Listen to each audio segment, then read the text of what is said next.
নমস্কার বন্ধুরা, আমি রিনা জল্লে আপনাদের সবাইকে স্বাগত। আজকের আপনাদের সঙ্গে যে রেসিপি শেয়ার করব, গরমের উপযোগী মাছের ঝোলের রেসিপি।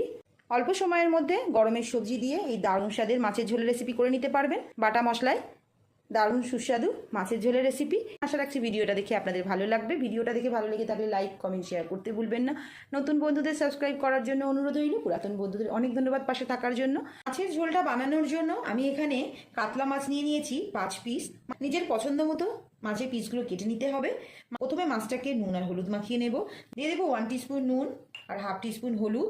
নুন আর হলুদ মাছের গায়ে ভালো করে মাখিয়ে নেব। মাছের গায়ে নুন হলুদ ভালো করে মাখিয়ে নেওয়ার পর মাছের ঝোলের জন্য এবার একটা মশলা রেডি করে নেব। এখানে 1 ইঞ্চির মতো আদাকে ছোট টুকরো করে কেটে নিয়েছি। মাছের পিস অনুযায়ী মশলাটা বানিয়ে নিতে হবে। দিয়ে দেবো 4-5টা গোটা কাঁচা লঙ্কা আর দিয়ে দেবো 1 টেবিল স্পুন গোটা জিরে।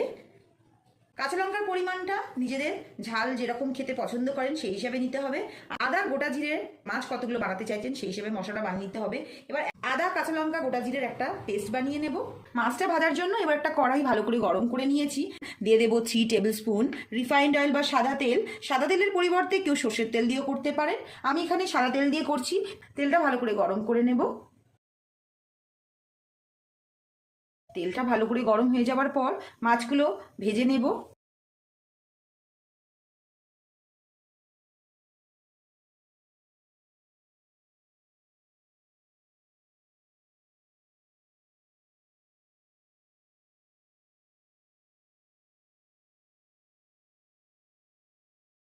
মাছগুলো ভেজে নেবার পর মাছের ঝোলে আমি পটল দেব। এখানে পটলগুলোকে খোসা ছাড়িয়ে দুভাগ করে কেটে নিয়েছি। প্রথমে পটলগুলো ভেজে নেব।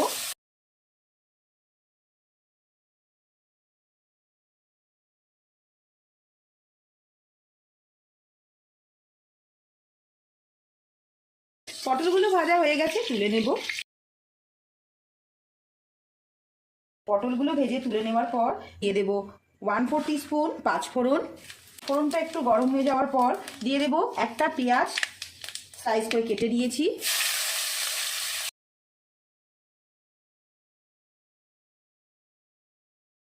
পেঁয়াজটা একটু নেড়েচেড়ে নেওয়ার পর দিয়ে দেবো আলু। এখানে আলুগুলোকেও লম্বা করে কেটে নিয়েছি। আলুটা দিয়ে আবারও নেড়েচেড়ে নেব। পেঁয়াজ আর আলুটা একসঙ্গে ভেজে নেব।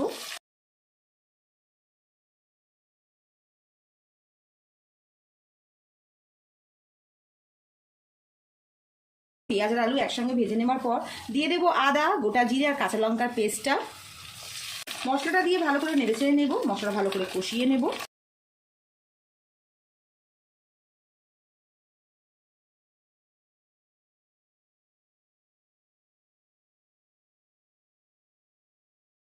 বাটা মশলাটা দিয়ে ভালো করে কষিয়ে নেওয়ার পর দিয়ে দেবো স্বাদ অনুসারে নুন আর দিয়ে দেবো 1 টিস্পুন হলুদ।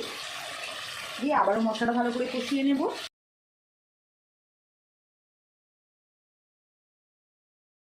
মশলাটা ভালো করে কষিয়ে নেওয়ার পর দিয়ে দেবো একটা টমেটো ছোট টুকরো করে কেটে। টমেটোটা দিয়ে আবারও ভালো করে নেড়েচেড়ে নেব। টমেটোটা দিয়ে আবারও মশলার সঙ্গে ভালো করে নেড়েচেড়ে নেব।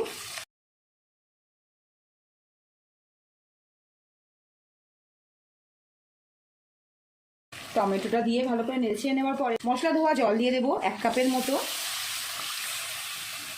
জলটা দিয়ে ভালো করে নেড়েচেড়ে নেব।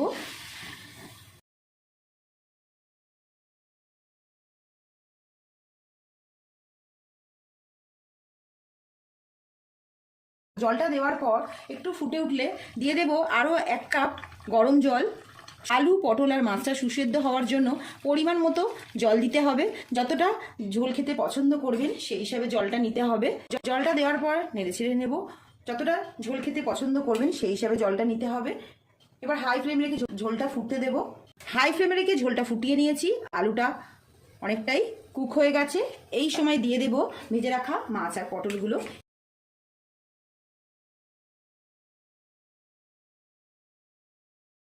ভেজে রাখা মাছ আর পটলটা দেওয়ার পর দিয়ে দেবো 4টে গোটা কাঁচা লঙ্কা। ঝালটা নিজের স্বাদ মতো দিতে হবে।